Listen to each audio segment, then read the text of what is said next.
Androany dia resaka aminareo mikasika ny fahasoavana ho an'ny atsarotra. Hitanareo matetika sika mandray zany afatra hoe fahasoavana zany, ahoana ny fomba tian'Andriamanitra hanampiana antsika fa ny ilaina ataontsika dia mandray. Fa raha tsy mitandrina isika dia manambany ny tenantsika ary mihevitra hoe tena tsy azonao mihitsy le mahazo azy ao. Angamba ho mety amin'ny olon-kafa zany fa atao tsy mety amin'ny olam-piainako, tsy hainao mihitsy zay zavatra efa vitako na tsy hainao mihitsy zay zavatra efa nitranga tamiko.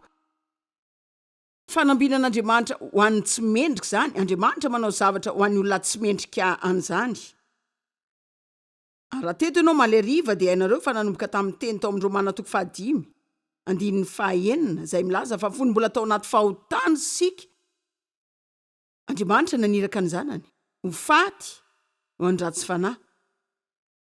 Ka raha nataony ho antsika zany fony mbola mpanota azy sika ka tsy mba nieveran'ny tenany akory azy zany, manahoana kosa amin'izao sika nandray an'i Kristy izao? Tsy vao maika ve zany sika ho afahana amin'ny famatoran'ny fahotana isan'andro? Ka raha efa nataon'i Jesosy meloha zany melohana lalahntsika azy, vao maika moa ho atraizy zany ho anareo karazan'olona izay tena misaina lalina ny ho avy eto dia andany alina manan-danja sy herinandro hipetraka eto,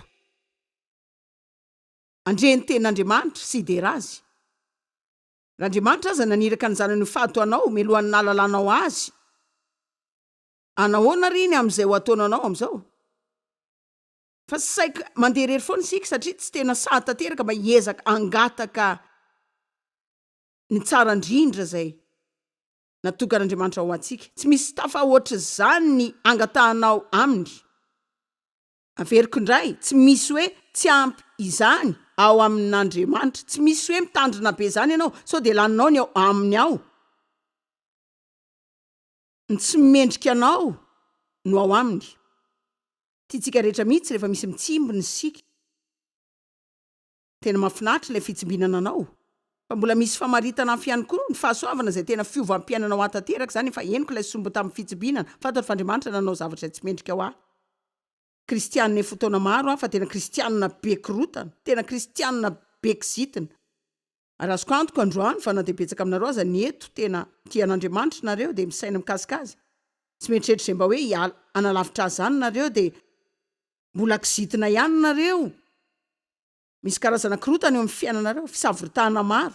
Angamba tsy manana fifaliana izay hainao fa tokony anao ianao. Ary lazao ny marina, tsy tena mba hoe mankafy izany hoe fidian'Andriamanitra zany azy ianao. Dia tena mahakasika mihitsy ny amin'ireo mpino izay tsy manana fandresena mihitsy. Za mino fa Andriamanitra ny antso hivelatra ho amin'ny fananganana ny tenany Kristy, mba ampivelatra zany, mba ahatonga azy ireo ho feno sy salama dia ho tena matanjaka sy vavolombelona ao amin'ny tontolo maizina. Laza izao matetika ary tena mino izao aho hoe afaka sy tena tokony hitory sika izay tsy voatery ilany vavantsika misokatra akory. Mitoriana amin'ny fotoana na tsy dia raha ilaina mampiasa teny. Aveo zao eritreritra daholo ny rehetra hitanareo tsy haiko ny ahy zany tsy mahay miresaka amin'ny olona ny amin'ny Kristy. Misy olona zao mahay miteny kokoa noho ny hafa dia tokony hanokatra ny vavantsika daholo sika rehefa omen'Andriamanitra fahafahana anao an'izany. Fa ampahitsiana za mino fa ny olona rehetra afaka mitory sy mampanoana ny olona ny amin'izay ananany amin'ny fiainana fotsiny, ny fiainana izay nahafatesan'i Jesosy mba hivelomany. Fa tsy afaka hitarika izay very amin'ny alahelo sika. Endrika marikivy sy toetra tsy mahomby dia tantara mampalahelo izay tantarainy eny foana. Tsy mampanina azy marika famantarana an'i Jesosy eny amin'ny fiarantsika na izay firavaka kristianina hita eny amintsika fa tsy tarika olona mihitsy sika raha tsy efa manana mila herin'ny fanamasina eo amin'ny fiainantsika sika. Ny olona mila mahita hoe milamina foana sika na dia misy olana lehibe mitranga azy. Ny tontolo amin'izao nge tena tsy milamina, izany hoe tena ambony ambany mihitsy. Potak'izay dia tezitra ny olona.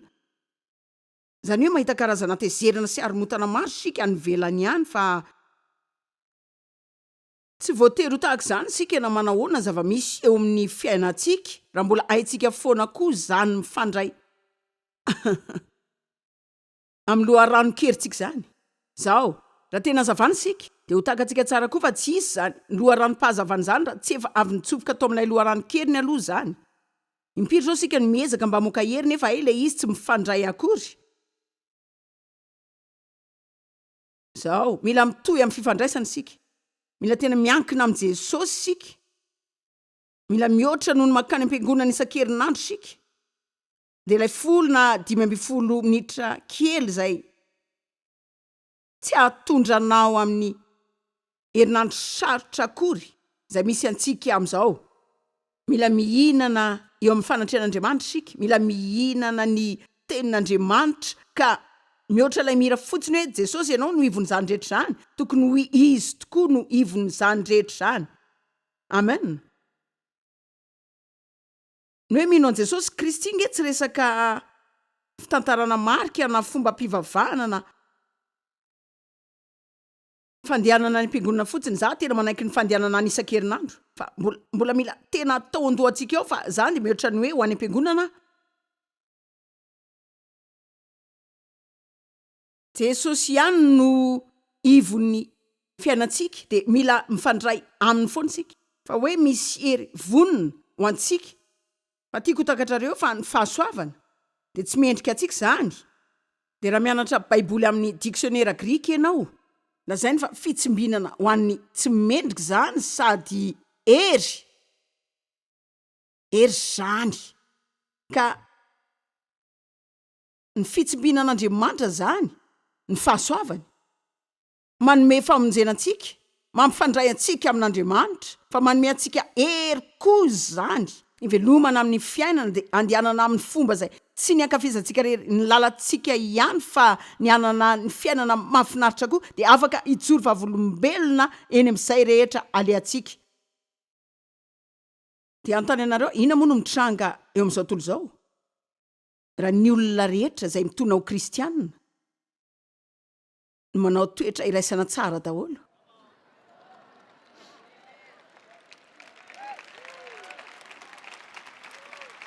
Zany zao de tena agaga sy ho tsara tokoa. Hitanareo rehefa hitako fa ny fahasoavana de hery ivelomako amin'ny fiainako isan'andro koa. Tonga de nanova ny fiainako mihitsy izany.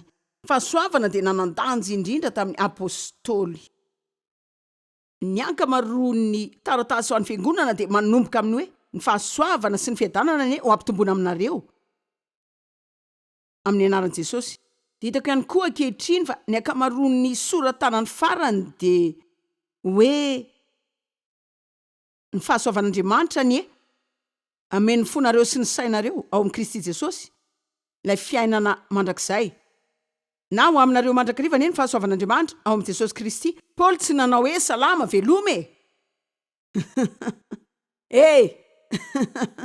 sika aza tsy miraharaha fiara-ban'ny zantsony fa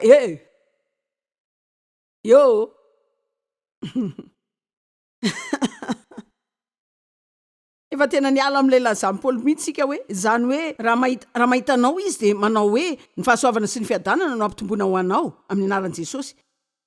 Ary ndika zavatra ho andry zareo zany. Zany zao de tena mitovy amin'ny hoe ao anatinareo ne ny herin'Andriamanitra, fitsipinan'Andriamanitra ho aminareo. Zany no ilazana ny hoe fahasoavana sy fiadanana no ampitomboana aminareo. Hitanareo tsisy fiadanana raha tsy misy fahasoavana.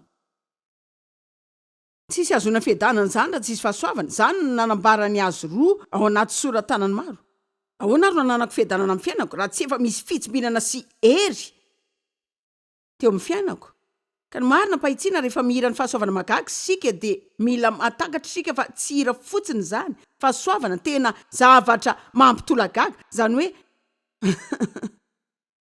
ny marina tena tsy hitanao ho visavisaina izany. Tsy ny vonjen'Andriamanitra ihany sika fa nomeny zay rehetra ilay tsika koa. Izy rehetra ilaza zavatra aminareo Andriamanitra tsy niteny anao zavatra zany nefa tsy manome anao zay ilaina anaovana zany. Andriamanitra tsy ametraka anao amin'ny toerana ray nefa tsy hanome anao zay mety ilainao eo. Amen. Sao tena tsy vitako ty ka. Raha zay tokoa tena tokony nataonao de afaka ataonao zany io, fa tsy maintsy ho sarotra be aminao raha tsy hinonao akory. Fa afaka ny vitanao. Ny fahasoavana dia natao ho an'ny olona rehetra. Ny olona rehetra izay miaina eto tany dia samy manana fahafahana mitovy anana fiainam-pandresena. Ny olona tsirairay avy dia manana fahafahana anana ny famelan-kelony sy anana fifandraisana lehibe amin'Andriamanitra ary ny fahazoana ny fiainana mandrakizay tsirairay avy. Na manahoana tranga misy eo aminao, misy fahasoavana vonao anao ny amin'ny olam-piainanao, ary tena tsapako mafy atao anatiko fa mila manipika izany andro any, fa raha mihevitra ianao fa hafa mihitsy ny manjoanao. Andriamanitra dia anomeanao fahasoavana hafa mihitsy. Fa misy fahasoavana manokana ho an'ny tranga manokana ato amin'ity trano ity androany.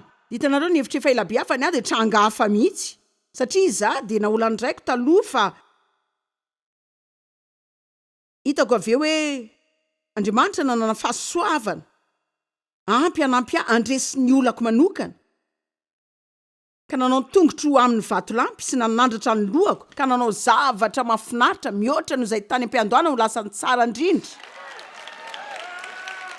Na manaona nanombananao tany aloha-tany, na nanaona ny andohan'ny fiainanao taloha, afaka manana fiafarana tsara ianao ao amin'ny fahasoavan'Andriamanitra. Fa tsy tranga aminao izany raha tsy nonao, satria ny fahasoavana dia maimaim-poana, ka enoa ny finoana ihany no andraisana izany. Tsy atosika Andriamanitra ao aminao izany.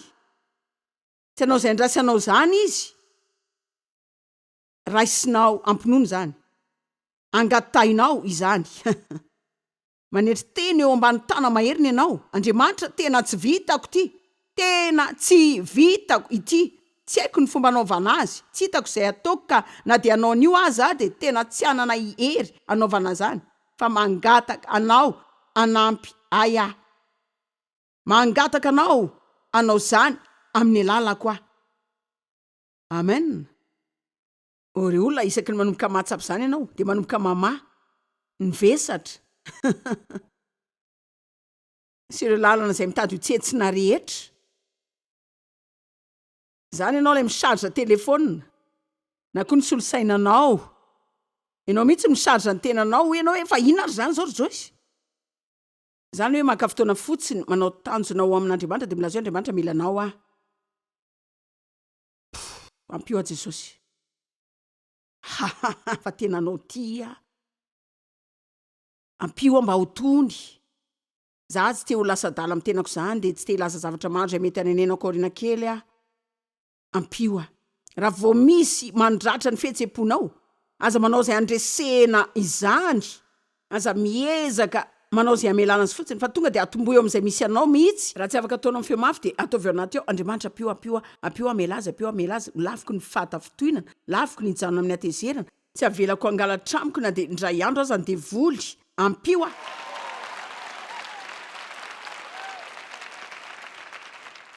Raha mba takatsika fotsiny fa tena fomba fiaina izany. Mampino ange fomba fiaina. Tsy resaka lady maraina ihany izany. Tsy resaka indray mandeha amin'ny alitary izany, fa fomba fiaina izany. Miaina amin'ny fahasoavan'Andriamanitra isika. Mivavaka lasa rivotra iainana. Manao izany mba hivelomana isika. Tena lasa tiako mihitsy ireo zavatra lazaiko ireo dia mivavaka amin'ny anaran'i Jesosy aho. Mba ho sokafana ny masom-panahinareo dia hanome fahalalana anareo izy androany. Tsy ny fahasoavana ihany vao manao antsika, fa eo ny fahasoavana dia fahasoavana anampy fahasoavana. Dia mihoatra lavitra izany amin'ny tranga manokana. Atao amin'ity hevitra ity. Tsisy voanao afa-tsy fandreseny izany ihany. Hoe rehefa mivoaka ianao tena afaka ny mpandresy ihany. Ianao tsy hanana fialan-tsiny izany intsony hoe tsy ho mpandresy indray. Za koa aloha dia tena faly ry Joyce raha izany manana fiainanao e. Tsy tena fantatra ao mikasika ny fiainako. Tsy hainao mihitsy izay zavatra natrehako mba hanaovana izao ataoko izao.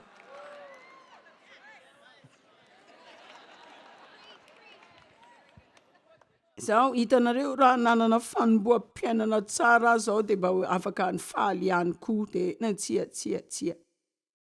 Ka raha tsy nanana fanomboana tsara ohatry ny olona rehetra ianao dia ho nahazo fahasoavana mihoatra koa noho ny azy. Hitanareo ny fahasoavana ange tena fampitoviana. Ndika zany hoe ninina tsy ananako ao ny fahasoavana no tonga ameny banga amin'ny fiainako dia izany no anandratra tapoka ho any amin'ny sehatra hitovy amin'ny rehetra.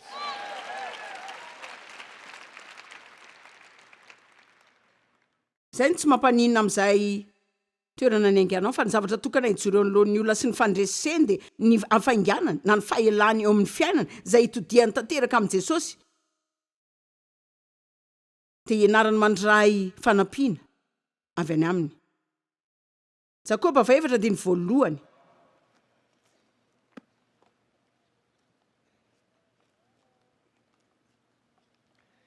Tena be karazana tezeran-dratsy eto amin'izao tontolo izao dia mbola tena mihoatra zany ny eo amin'ny fiainan'ny mpino. Jakoba 4:1-2 misy endrika betsaka amin'izany. Avy aiza ny ady ary avy aiza ny fifandirana eo aminareo, avy aiza daholo no ny aviany zany rehetra zany eo aminareo. Tsy zao va ny aviany dia ny filanareo izay miady ao anatin'ny momba ny tenanareo. Fomba hafa ilazana zany hoe misy karazana ady maro eto tany satria vokatry ny zavatra rehetra tadiavin'ny olona. Mialo nareo dia mitsiriritra izay ananany hafa dia tsy tanteraka ny fandrinareo dia lasa tonga mpamono olona satria ny mankala olona dia mamono azy raha mbola tafiditra ao koa ny fonao. Rehitry ny atezerana sy fandrinareo dia tsy mba afaka ny azo izay ilainareo sy ny afaliana izay mba hoe ireo afaliana izay tadiavinareo ka dia miady sy mifamaly nareo dia izao ny valiny lehibe ho an'izany olana maneran-tany zany tsy mananareo satria tsy mangataka. Raha mbaratsotra zany dia izao, raha manindry zavatra nareo angatao zany. Aza mialona satria misy olo-kafa manano zany. Aza mandany andro manao izay hitrangana zany amin'ny fiainanao. Angatao amin'Andriamanitra zany. Ka raha mety aminao zany, ka zany ny fotoana mety dia omeny anao tokoa zany. Ary raha tsy omeny anao zany dia tsy hoe izy ny tsy te hanome akory fa no ianao tsy tena naranitra tsara angataka ny tsara lavitra izay efa ao an-tsain'Andriamanitra ao anao. Hitanareo matetika sika mangataka zavatra izay any amin'ny sehatra ambany mihoatra noho izay ao an-tsain'Andriamanitra ho antsika. Andriamanitra tena mba dia nitsy olona itsy mba atao firaiki-pity amiko izy dia angataka io vadiny fa tsy hainao mihitsy hoe tena nofo ratsy efa nantsoina ao tranga zany.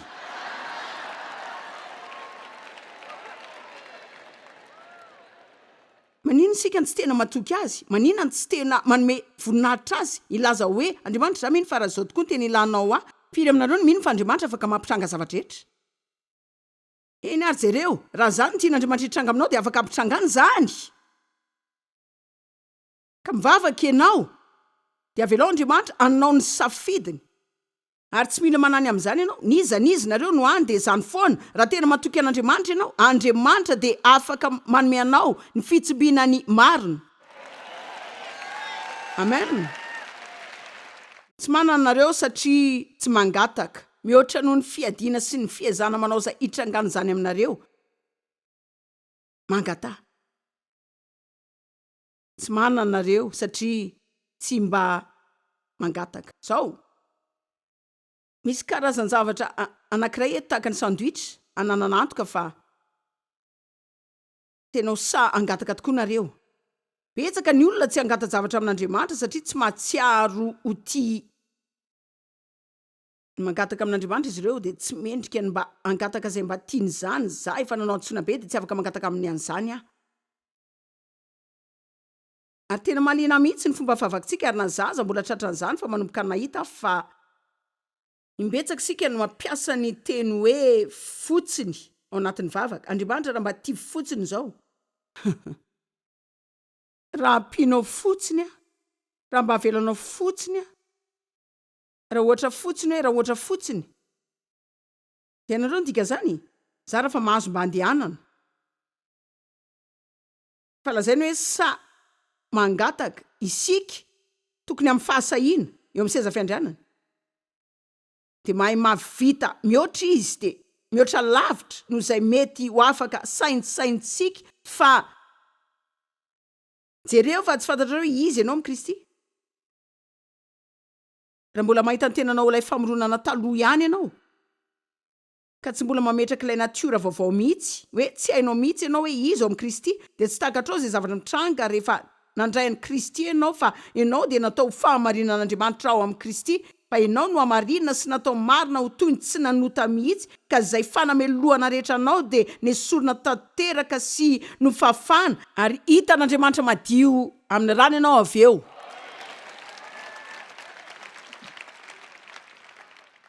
Tena manandanja ho any izary zany aminareo satria afaka milaza aminareo fa mila mangataka amin'ny fahasahinareo ary zay rehetra angatanareo amin'Andriamanitra andreny vavakareo ary amin'ny fotoana mety sy toerana mety izy no amaly zany vavaka zany za sa milaza zany dia hoy nareo hoe tena tsara zany ary manidry zany tranga amiko fa za aloha tsy ny devoly dia tena sahirana foana anao zay ilazana ny fahalementsika fa ny fanefitra tokan'izany dia ny fahalalanao izy ianao ao amin'ny Kristy dia mianatra mamaly azy amin'izany. Joyce azany koa ary tsy ilay hoe tena devoly azaho vao ositra. Joyce ianao zao tsy ilay hoe tena devoly azaho zanak'Andriamanitra avindrindra. Joyce ianao tsy ilay hoe tena ahoana ary eo ambany tongotra ianao ary tsy manana fahefana amiko. Joyce ianao ary tsy tena tsara akory marina ny ianao misaotra anao mampatsiahy fa Jesosy zany. Ianao ve dia tena ohatr'izany mihitsy tena zany fa raha tsy zany tsy ho tafajoro teto zany andro any ilaza aminareo zao mety efa resin'ny devoly fotoana ilalasa angamba fa mila ianao hoe izy ianao amin'ny Kristy fa tena samy hafa tanteraka amin'ny hoe izy ianao mitenanao zany raha mitenantsika dia tsisy dikany sika fa amin'ny alalany anak'Andriamason'Andriamanitra sika manokana voaositra nantsoina nampihavanina no hamarinina voavidy tamin'ny rano natao marina tamin'Andriamanitra.